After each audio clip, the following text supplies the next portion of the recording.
ఇప్పుడు present life style చూడండి, అంటే గంజాయి వాడకం అవ్వచ్చు, డ్రగ్స్ అవ్వచ్చు, విపరీతంగా పెరిగిపోయింది.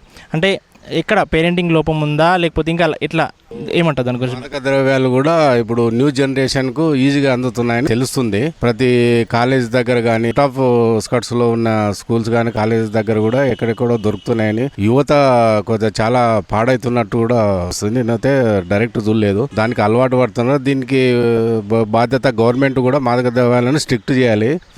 దాని మీద మంచి దానికి తగ్గట్టు కేసులు స్ట్రిక్ట్ గా ఉండి పేరెంట్స్ కూడా అవగాహన ఉండాలి. బాబు ఎలా బాబు కానీ వాళ్ళ పిల్లలు పేరెంట్స్ అబ్జర్వ్ చేయాలి, ఎలా వస్తున్నాడు, కాలేజ్ పోయి సక్రమంగా వస్తున్నాడు. పేరెంట్స్ తప్పు ఉంటుంది, గవర్నమెంట్ తప్పు అన్నట్టు. గవర్నమెంట్ అరికట్టాలి అలాంటివి అందకుండా. ఈ యువత కూడా చాలా ఫ్రాడ్ అవుతున్నట్టు, చెడిపోతున్నట్టు తెలుస్తుంది నాకు తెలిసినంత వరకు. సరే, ఇప్పుడు ఆయన చెప్పింది కరెక్టే. కాకపోతే ఏంటంటే ఇప్పుడు ఎవరి లైఫ్ స్టైల్ బిజీలో పిల్లలు కాలేజీకి పోతారంటే మా పిల్లవాడు పోతుంది 10th వరకు ఒకటి ఉంటుంది, కాలేజ్ తర్వాత ఒకటి ఉంటుంది. వాళ్ళ మెయిన్ ఫ్రెండ్స్ వల్ల కూడా కొంతమంది మంచిగా ఉన్నవాడు 10th వరకు అట్లా చెడిపోతున్నారు.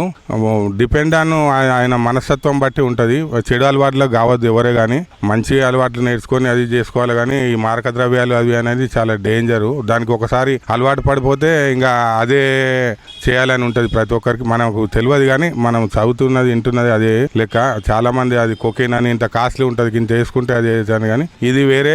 ఇప్పుడు మామూలుగా మద్యపానం అటువంటిది వేరే, అది వేరే. అది ఎక్కువ మంది ఇప్పుడు యువతల ఎక్కువ అదే యూజ్ చేస్తున్నారని తెలిసింది. కాలేజ్ కానీ బీటెక్ పిల్లలు ఎక్కువ దాని వల్లనే చెడిపోతున్నారు అని అంటారు కొంతమంది. అంటే ఇంకా ప్రతి ఎవరు లైఫ్ స్టైల్లో వాళ్ళ తండ్రి రోజు కాలేజ్ పోయి చూడరుగా ఏం చేస్తుండ్రు ఏందనేది. బయట ఏం చేయొచ్చినా ఇంట్లో మంచిగా ఉండొచ్చు, అటువంటివి కూడా జరుగుతుంటాయి కొన్ని. అది చాలా మటుకు జరుగుతున్నది. కానీ మంచి మనస్తత్వం మంచివాడు ఉంటే మంచిగా ఉంటాడు. గవర్నమెంట్ ఇక యాక్షన్ అంటే తీసుకుంటున్నారు. మారక ద్రవ్యాల ప్రతి ఒక్కరిని కొన్ని యాక్టివ్ కేసు పెట్టి అది చేస్తుంది కదా సార్, అట్లా చేస్తేనే మంచిది. ఇప్పుడు యువత ఎక్కువ చిన్న చిన్న విషయాలకే స్ట్రెస్ అవుతున్నారు, అంటే తొందరగా డిప్రెషన్లో అవుతున్నాయి, అదొకటి. అండ్ ఇంకోటి, ఈ మధ్య రీసెంట్గా చూసినాం, తొందరగానే రిలేషన్షిప్స్ అన్ని బ్రేక్ అవుతున్నాయి, అంటే పెళ్ళిళ్ళు అవ్వచ్చు. సో ఏంటంటారు అసలు ఇప్పటి జనరేషన్లో ఎక్కడ ఉంది ఫాల్ట్? ఇప్పుడు ఈ జనరేషన్లో మొట్టమొదటిది ఏంటంటే యువత ఒక కుటుంబంలో ఉన్న వ్యక్తుల పట్ల కూడా ఆ కుటుంబంలో ఉన్న యువతకు కూడా దూరం, డిస్టెన్స్ పెరిగిపోతుంది. ఇప్పుడున్న సెల్ ఫోన్ల ద్వారా కానీ, సామాజిక మాధ్యమాల ద్వారా కానీ, ఇప్పుడు వాళ్ళ కుటుంబంలో ఉన్న ఒక 4-5 ఉన్న ఆ కుటుంబంలోనే వాళ్ళకే కొంచెం రిలేషన్షిప్ తగ్గుతుంది ఈ టీవీ దీనివల్ల. సో యువతకి ఏమైందంటే హిగోస్ ఎక్కువైనాయి ఈ మధ్యకాలంలో. హిగో ఎక్కువ ఏమైంది, నేను ఒకరికి మించి ఒకరు సంపాదించే ధోరణి కావచ్చు, పాశ్చాత్య నాగరికత అంటే కొత్త ప్రభావాల వల్ల కూడా యువత పెడదొరని పట్టవచ్చు. ఈ పబ్బులు అనుకో, ఇవనుకో, అవనుకో, ఎవరో ఒకరి ద్వారా ఒకరికి రిలేషన్షిప్స్ దూరం అవడానికి కారణం ఏంటంటే వింత పోకడలు స్టార్ట్ అయినాయి ఈరోజు యువతల. ఆ యువత ఏమైనా ప్రతి ఒక్కరికి హిగో అయిపోయింది. ఒకరి మనసులను అర్థం చేసుకోకుండా, అంటే రిలేషన్షిప్స్ దెబ్బతినడానికి మొదటి కారణం అదే మెయిన్. నేను ఇంత సంపాదిస్తున్నా, అంత సంపాదిస్తున్నా అనే భావనలు తొలిపోవాలి. కుటుంబాల పట్ల, పాత విషయాల పట్ల అవగాహన లేకుండా పోతుంది. ఎవరికి వారు యమునా తీరాని ఎవరికి వారు ఇండివిజువల్గా వ్యవహరిస్తున్నారు ప్రతి ఒక్కరు. ఇది మంచి సమాజాన్ని నిర్మించే క్రమంలో ఎందుకో ఇప్పుడున్న యువత ఆ విధంగా ముందుకు సాగుతలేదని బాధ అనిపిస్తుంది. వృద్ధాశ్రమాలు కూడా పెరిగిపోతున్నాయి, అంటే ఎక్కడ లైఫ్ స్టైల్ వల్లనేనా? ప్రతి ఒక్కరూ సమాజంలో ఒక పోటీ ఏర్పడ్డది. ఏది సంపాదించే ధోరణి కావచ్చు, ఆలోచించే ధోరణిలో కావచ్చు, టైమింగ్ విషయంలో కావచ్చు. ఒక వ్యక్తి ఇంకొక వ్యక్తికి టైం ఇచ్చే పరిస్థితి లేదు. అలాంటిది ఇవాళ ఇళ్ళల్లో కూడా భార్య భర్తకు టైం ఇస్తుందా, భర్త భార్యకు టైం ఇస్తుందా, పిల్లలకు తల్లిదండ్రులు టైం ఇస్తురా అనేది లేకుండా పోయింది. అటువంటి ఈ క్రమంలో, మారుతున్న ఈ క్రమంలో ఇంకా ఇంట్లో ఉన్న వృద్ధులను పట్టించుకున్న వాళ్ళు కూడా ఇక ఉండరు అనిపిస్తుంది. వాళ్ళకి ఆ టైం గ్యాప్ దొరకట్లేదు. వాళ్ళతో ఉండడానికి, వాళ్ళను వృద్ధాశ్రమంలో జాయిన్ చేస్తే మనకు ఒక పని అయిపోతుంది, అక్కడ ఇంత పేమెంట్ ఇస్తే వాళ్ళ పని వాళ్ళకైపోతుంది, మన పని మనకైపోతుంది. వాళ్ళను వృద్ధాశ్రమంలో చేర్చడంతో మనం వాళ్ళకి న్యాయం చేసినాం అనే ఫీలింగ్లో కూడా ఈరోజు పిల్లలు ఉంటున్నారు. ఏంది, వాళ్ళను వృద్ధాశ్రమంలో చేయగానే మనం ఏదో వాళ్ళకి న్యాయం చేస్తున్నాం, వాళ్ళకు పేమెంట్ పంపిస్తున్నాము. అది సరైన విధానం కాదు. ఎందుకంటే ఒక తల్లి, ఒక పిల్ల, మనం ఈ మధ్యన పాత కవిత్వాలు, పాత అవన్నీ కనుమరుగవుతున్నాయి. కానీ పాత వ్యక్తులు, కవులు చెప్పింది ఏంటంటే, ఒక తల్లి నిన్ను 9 నెలలు భారం మోసిన తర్వాత కూడా అదొకటి మర్చిపోతుండు వ్యక్తి. ఏ వ్యక్తి అయినా అది మర్చిపోయి, ఆ బంధాలను మర్చిపోయి కమర్షియల్గా తయారైపోయారు ఈరోజు. తల్లికి కొడుకు కొడుకుకు సంబంధం లేదు, బిడ్డకు తల్లికి సంబంధం లేదు. ఈరోజు ఆ ధోరణి ఎక్కువ కనిపిస్తుంది. ఇది అంటే ఇంకా ముందు ముందు ఇలాంటిది ఇది ఎటువంటి దానికి దారితీస్తుందో తెలియదు. ఇది మంచి పోకడనైతే కాదు.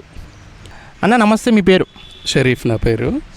అన్న చెప్పండి, అసలు ఇప్పుడు లైఫ్ స్టైల్ ఎలా ఉంది? అంటే చిన్న చిన్న రిలేషన్షిప్స్ అన్ని బ్రేక్ అవుతున్నాయి చిన్న చిన్న విషయాలకి, అంటే ఎట్లా చూస్తారు? సో ఫస్ట్లీ యూత్ ఎవరైతే ఉన్నారో ఫస్ట్ వాళ్ళ కెరీర్ మీద ఫోకస్ చేయాలి. అది ఎడ్యుకేషన్ కానీ, ఎడ్యుకేషన్తో పాటు స్పోర్ట్స్, మీకు ఏదైనా ఏ స్పోర్ట్ అయినా ఇంట్రెస్ట్ ఉంటే దానిపైన ఫోకస్ చేయాలి. దాంతోపాటు మీ లైఫ్ స్టైల్, ఈ మధ్యలో ఎక్కువ సోషల్ మీడియా, ఫేస్బుక్, ఇన్స్టాలో రీల్స్ కానీ లేదంటే సమ్ ఆన్లైన్ కనెక్షన్స్ వల్ల మీరు ఈ యూత్ ఏజ్లో అట్రాక్షన్స్ ఎక్కువ ఉంటాయి. సో అవన్నీ పక్కకు పెట్టి ఫస్ట్ మీ పేరెంట్స్ మిమ్మల్ని ఏ విధంగా అయితే స్టడీ పరంగా కానీ స్పోర్ట్స్ పరంగా కానీ ఎలా అయితే సపోర్ట్ చేస్తున్నారో ఫస్ట్ మీరు మీ గోల్ పైన ఫోకస్ చేయండి. ఇప్పుడు యువత ఎక్కువ సోషల్ మీడియా కూడా అట్రాక్ట్ అవుతుంది, అంటే లైక్ల కోసమో కామెంట్ల కోసమో. అంటే ఒక విధంగా పాజిటివ్ ఉంది, నెగిటివ్ ఉంది. అంటే ఎట్లా చూస్తారు ఒకవేళ ఈ సోషల్ మీడియా అనేది ఎంతవరకు వాళ్ళ మీద ఎఫెక్ట్ చూపిస్తుంది? So to be honest, social media వల్ల అడ్వాంటేజ్ ఎంత ఉందో డిసడ్వాంటేజ్ కూడా అంతే ఉంది. సో దాన్ని మనం ఏ విధంగా వాడుతున్నాం అనే దాన్ని బట్టి మనం అది మనకు పాజిటివ్గా యూజ్ అవుతుందా లేదంటే నెగిటివ్ వేలో యూజ్ అవుతుందా అనేది డిసైడ్ అవుద్ది. బట్ నా వరకైతే నాకు కూడా ఒక పాప ఉంది.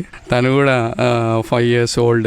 స్కూల్కి అదే బ్రేక్ఫాస్ట్ కానీ ఏదైనా తినేటప్పుడు ఫోన్ చూడడం, ఇలా అంటే ప్రజెంట్ జనరేషన్ ఎలా అయిపోయిందంటే ఫోన్తో కొన్ని మాటలు వినేటట్లుగా అలా అయిపోయింది పిల్లలు కూడా. సో సరే, పిల్లల్ని పక్కకు పెడితే పిల్లలకు డెఫినెట్లీ ఫోన్ మాత్రం ఎక్కువ అవైలబిలిటీ ఉంచొద్దు. దాని పక్క పెడితే యూత్ ఎవరైతే ఉన్నారో సోషల్ మీడియా ఓకే, ఇప్పుడు లైక్ 3 times ఫుడ్ ఎలా అయిపోయిందో సోషల్ మీడియా కూడా అలా అయిపోయింది. దాన్ని లిమిటెడ్ పర్పస్లో ఎడ్యుకేషన్ వైజ్గా కానీ any new information, any history గురించి ఏదైనా తెలుసుకోవడానికి యూజ్ చేస్తే better. Apart from that Facebook, ఇన్స్టాకి మనం గంటలు యూజ్ చేస్తే అది టైం వేస్ట్, మన ఫోకస్ కూడా దెబ్బతింటుంది. అదే పిల్లలు కూడా వాడుతున్నారు అన్నారు కదా, ఈ మధ్య పిల్లలు మీరు అన్నట్టు తినేటప్పుడు అవ్వచ్చు ప్రతిసారి ఫోనే యూజ్ చేస్తున్నారు కదా. సో దానివల్ల వాళ్ళ ఏకాగ్రత కూడా దెబ్బతినే ఛాన్స్ ఉంటుంది కదా. వాళ్ళు గేమ్స్ ఆడుతున్నారా, అంటే బయట మొత్తం ఫోన్కి అడిక్ట్ అయ్యారా?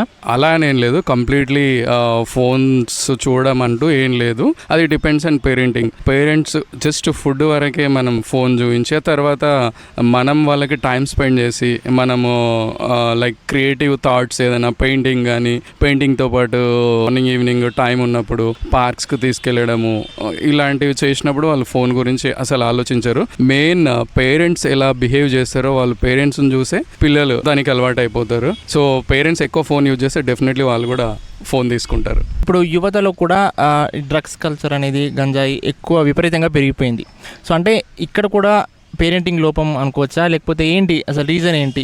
ఫ్రెండ్స్ కల్చరా ఏంటి? డ్రగ్స్ అనేది నేను అబ్జర్వ్ చేసింది ఏంటంటే youth 15 years to above 15 years ఆ ఏజ్లో ఏంటంటే ఏదైనా ఒక ప్యాషన్, అరే డ్రగ్స్, మందు, సిగరెట్ ఇవన్నీ తాగితే మనం హీరోలాగానే ఆ ప్యాషన్ ఇదేదో స్టైల్ ట్రెండ్ అని అనుకోను, లేదంటే అదొక మత్తు. ఈ డ్రగ్స్కు మాత్రం కంప్లీట్లీ మీరు అవాయిడ్ చేస్తే చాలా బెస్ట్. అంటే నేను చూసింది రీసెంట్ ఆర్టికల్స్లో చదివింది, పెద్ద ఇంటర్నేషనల్ స్కూల్స్లోనే ఇలాంటి కల్చర్ ఉంది. సో మిడిల్ లెవెల్ స్కూల్స్లో అయితే నేను ఇలాంటిది న్యూస్ చదవలేదు. అండ్ వన్ మోర్ థింగ్, మీకు ఏదైనా బాధ, ఎనీ హ్యాపీ థింగ్స్, ఏదైనా డిప్రెషన్ ఇలాంటి థింగ్స్ ఉన్నప్పుడు మీరు గ్రౌండ్కి రండి, పరిగెత్తండి, లేదంటే వాకింగ్ చేసుకోండి, మెడిటేషన్ చేసుకోండి. దీనికి మించిన బెస్ట్ డ్రగ్ లైఫ్లో ఏది దొరకదు. సో ఇవన్నీ టెంపరీ హ్యాపీనెస్. మీరు హెల్తీగా హ్యాపీగా ఉండాలంటే మీరు డెఫినెట్లీ 1 hour మీ బాడీకి అది వాకింగా, రన్నింగా, gym, whatever it may be, any sports, దానికి టైం స్పెండ్ చేయండి. ఇది కంప్లీట్లీ పేరెంటింగ్ అని నేను మాత్రం చెప్పను. ఎవరైతే ఏజ్ గ్రూప్ వాళ్ళు ఉన్నారో వాళ్ళు తిరిగే బ్యాచ్ని బట్టి కూడా ఉంటుంది. సో కంప్లీట్లీ పేరెంట్స్ మీద నేను ఇది